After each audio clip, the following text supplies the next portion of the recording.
Halo brother, dimanapun kalian berada, semoga baik-baik saja, sehat dan banyak rezekinya. Kali ini kita akan membahas alur cerita dari sebuah film yang menceritakan tentang seorang narapidana yang awalnya diremehkan karena pendiam dan selalu mengalah. Namun ternyata beliau seorang petarung nomor 1 dan tak ada yang mampu menandinginya. Tidak usah berlama-lama lagi, mari kita langsung ke alur ceritanya. Film diawali dengan diperlihatkannya suasana jalanan macet yang berakibat adanya kecelakaan yang cukup parah. Para petugas menyelidiki kejadian di TKP. Kasus ini ditangani oleh Yuan sebagai komandannya.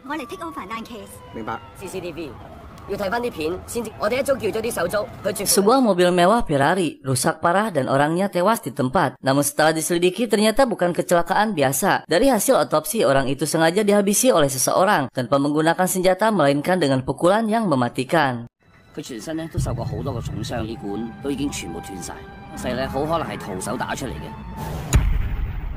Di tempat lain di penjara Stanley, ada seorang narapidana yang bernama Hao Mo. Kita panggil saja Hao. Dia dihukum karena tidak sengaja menghabisi seseorang pada saat bertarung, dengan kurungan penjara selama 5 tahun. Hao terlihat sangat ramah, baik dan selalu mengalah, sehingga dikira lemah dan diremehkan oleh semua penghuni lapas.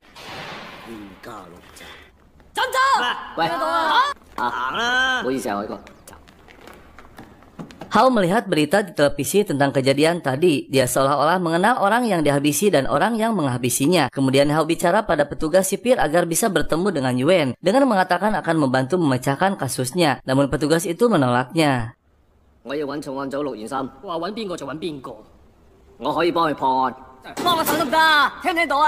Tidak ada jalan lain. Hao mengambil tindakan untuk rusuh dengan membuat keributan di dalam lapas dengan tujuan agar keinginannya dipenuhi oleh petugas. Hao yang tadinya pendiam dan selalu mengalah kini menjadi brutal.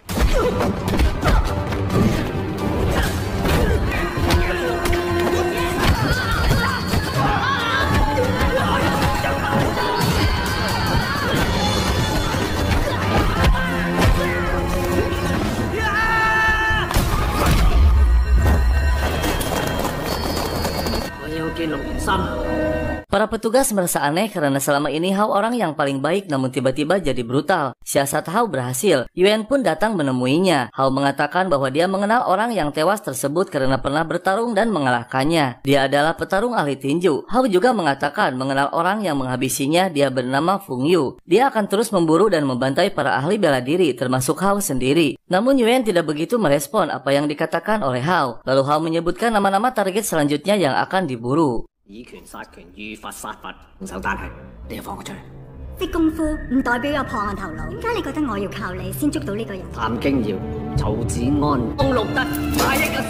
Dan benar saja apa yang dikatakan Hao terjadi. Feng Yu mendatangi seorang petarung yang bernama Tam King Yu. Dia petarung terbaik 10 tahun yang lalu, yang kini sudah pensiun dan menjadi seorang seniman. Ambisi Feng Yu ingin menjadi petarung nomor 1 dengan mendatangi para ahli kungfu terbaik.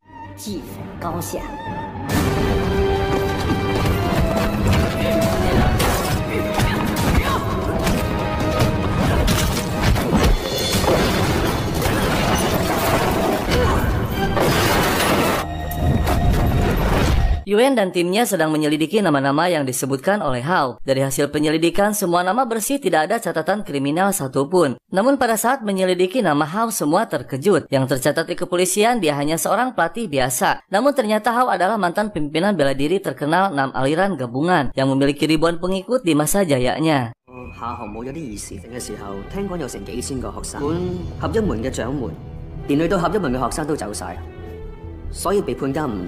Yuan dan timnya kembali mendapatkan laporan tewasnya salah satu nama yang disebutkan oleh Hao. Yuan jadi teringat apa yang diucapkan oleh Hao bahwa kasusnya akan berlanjut terus kalau tidak segera dihentikan. Yuan pun memutuskan untuk kembali menemui Hao.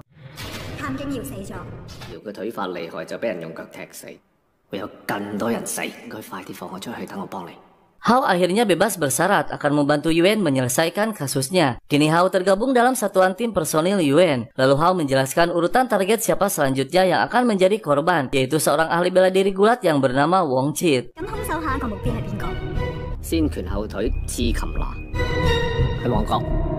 Feng Yu tiba lebih cepat dari tim petugas. Dia mendatangi Wong Chit di kediamannya. Lalu Feng Yu menantang duel hingga tewas.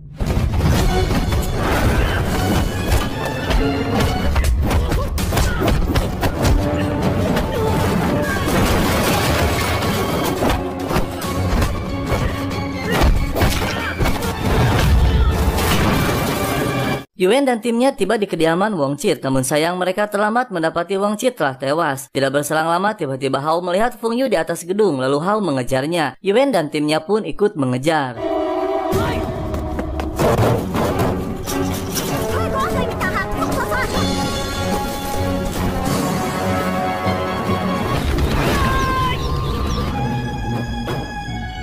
Hao menyempatkan diri untuk pulang dulu ke rumah menemui kekasihnya yang bernama Xin. Setibanya di pasar, kebetulan Hao melihat Xin yang sedang belanja. Dia sempat marah karena sudah lama tidak mengabarinya. Tibalah mereka berdua di rumah yang dulu pernah jaya. Hao menjadi seorang pemimpin bela diri 6 aliran gabungan, dan Xin adalah anak dari guru Hao yang sudah tiada. Sifu, saya kira答應九門派，我冇用。 Malam harinya, Hao menemukan benda yang dipakai oleh Feng Yu sebagai tanda setelah menghabisi korbannya. Lalu Hao bertanya kepada Xin dan ternyata Feng Yu pernah datang untuk memberikan benda itu kepada Hao. Lalu Hao menjelaskan semuanya. Hao dan Xin mendatangi seseorang yang ahli dalam benda pusaka atau simbol. Orang itu menjelaskan bahwa benda yang dibawanya bernama walet atap, yang dulu dipakai semasa zaman dinasti Qing untuk diberikan kepada orang yang kalah dalam pertarungan. Pada saat akan pulang, tiba-tiba seseorang berkata mengenal Feng Yu dan dia menjelaskan semua tentangnya. Dan kini Feng Yu berada di suatu tempat bersama istrinya.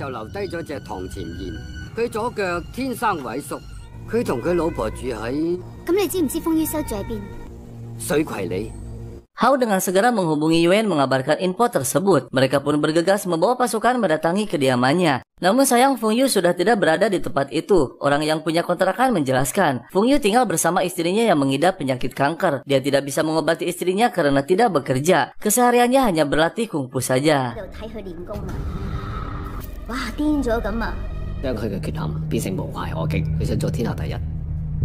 Hao berpamitan kepada Xin untuk pergi lagi membantu Yuan mengungkap kasusnya yang belum selesai. Hao menyuruh Xin untuk sementara tinggal dulu bersama pamannya demi keamanan. Namun tiba-tiba Yuan mengajak agar Xin ikut gabung bersama timnya. Dan dengan senang hati, Xin langsung menyetujuinya. Xin dan Hao mengatakan kemungkinan target selanjutnya adalah ahli pedang yang bernama Chan Wong.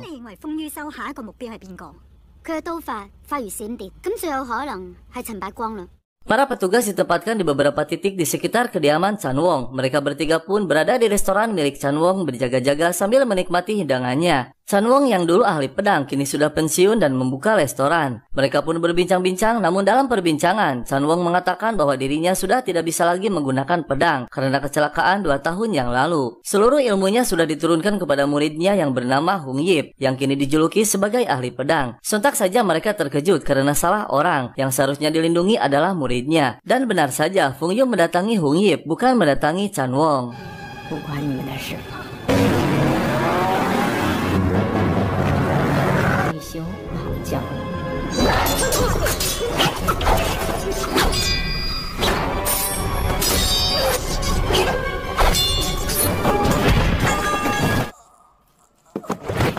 Hung Yip akhirnya tewas dan mereka terlambat lagi. Yuan menanyakan siapa target selanjutnya. Hao mengatakan kemungkinan target selanjutnya adalah dirinya sendiri. Tidak berselang lama, atasan Yuan menegur harus segera menyelesaikan kasusnya. Yuan pun meminta waktu 3 hari lagi. Sesampainya tiba di kantor, tiba-tiba Feng Yu menghubungi kepolisian ingin bicara kepada Hao. Mereka pun dengan sigap untuk menyadap keberadaannya. Feng Yu menantang Hao untuk berduel hingga tewas. Tidak berselang lama, tim kepolisian pun berhasil menemukan titik lokasinya. Lalu Yuan menugaskan timnya untuk segera menyergap lokasi tersebut.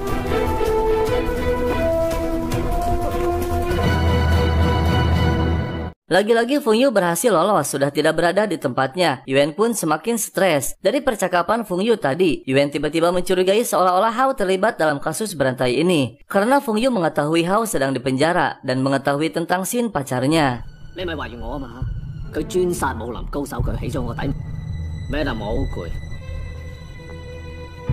Semua tim dikumpulkan dan semua data yang ada disatukan untuk mencari kesimpulan keberadaan Feng Yu. Dan akhirnya mereka menemukan titik temu keberadaan Feng Yu yang berada di suatu tempat rumah milik neneknya. Mereka pun segera bergegas menuju lokasi.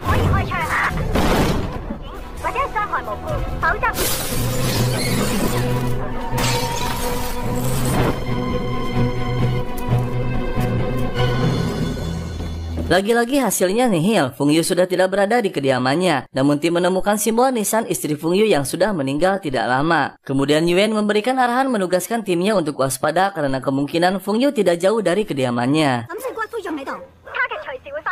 修一定會翻嚟拜祭佢，我哋一定唔可以俾風於修走甩。水鬼隊守住3條殺人係極度危險。 Setelah berhari-hari mereka berjaga di sekitaran rumah Feng Yu, akhirnya mereka mendapatkan hasil bahwa Feng Yu terlihat muncul menuju kediamannya. Namun dengan kecerdikannya, dia mencurigai ada yang tak beres. Dan untuk kesekian kalinya Feng Yu berhasil lolos. Kemudian tim pun bergerak menyusurinya.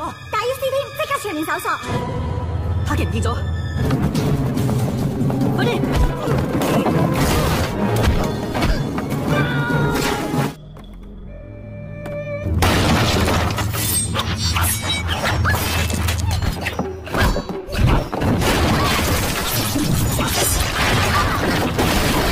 Salah satu anak buah Yuan menemukan CCTV bahwa Feng Yu pernah menemui Hao di penjara dan mereka berbincang-bincang. Kecurigaan Yuan terhadap Hao semakin yakin bahwa Hao bersekongkol dengan Feng Yu. Tidak ada jalan lain, Hao akhirnya mengambil keputusan untuk melawan Yuan dan timnya.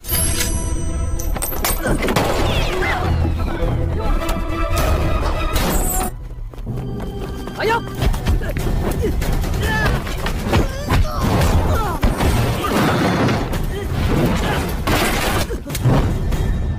Hao yang sudah mendapati Xin terkapar dan tak berdaya akibat ulah Feng Yu. Lalu Hao menyamarkan suaranya menghubungi para petugas untuk membawa Xin ke rumah sakit. Tiba-tiba Hao melihat Feng Yu sedang berjalan dan Hao pun langsung mengajarnya.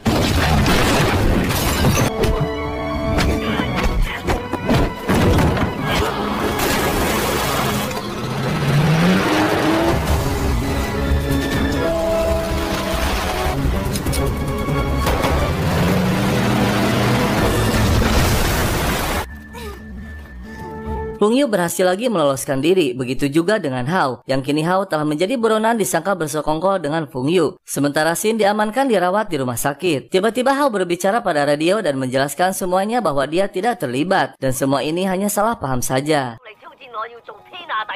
一分高下，也决生死。我師妹，佢用我師妹威脅我的確有私心。 Yuan terus menyelidiki kasusnya dengan menyatukan data dan semua ingatannya. Kemudian Yuan mendatangi lagi kediaman Feng Yu. Dan akhirnya dia berhasil menemukan nama-nama yang ditulis Feng Yu yang disimpan di tempat tersembunyi. Dan target selanjutnya orang yang bernama Xiu Hok yang bekerja sebagai supir truk. Namun Feng Yu lagi-lagi lebih dulu menemukan targetnya. Namun yang keluar dari truk tersebut adalah Hao. Hao sengaja memakai truk milik Xiu Hok untuk menemui Feng Yu dan menyelesaikan semua kekacauan ini. 我嚟打死你！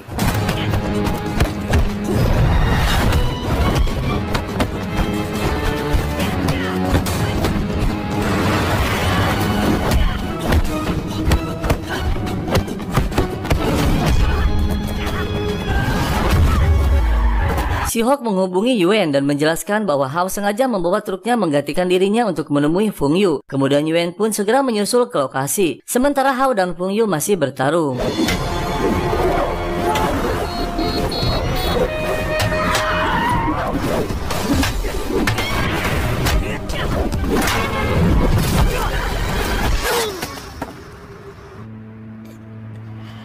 Feng Yu yang sudah kalah menggunakan taktiknya agar Hao menghabisinya. Namun Hao tidak mau melakukannya. Dan tiba-tiba Feng Yu menyerang lagi menyeret Hao ke tengah jalan yang mengakibatkan Hao terseret mobil lalu tersadarkan diri.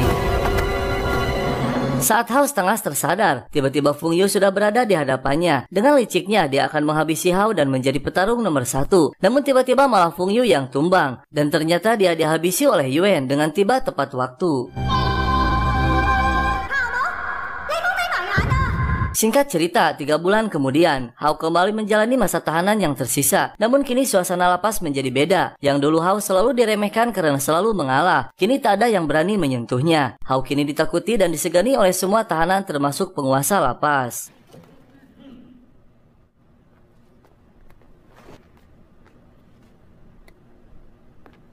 Yuan dan atasannya menemui Hao untuk mengabarkan kabar gembira dengan izin dari pengadilan bahwa Hao akan segera bebas dengan menghapus semua sisa masa tahanan karena Hao telah berjasa terhadap negara.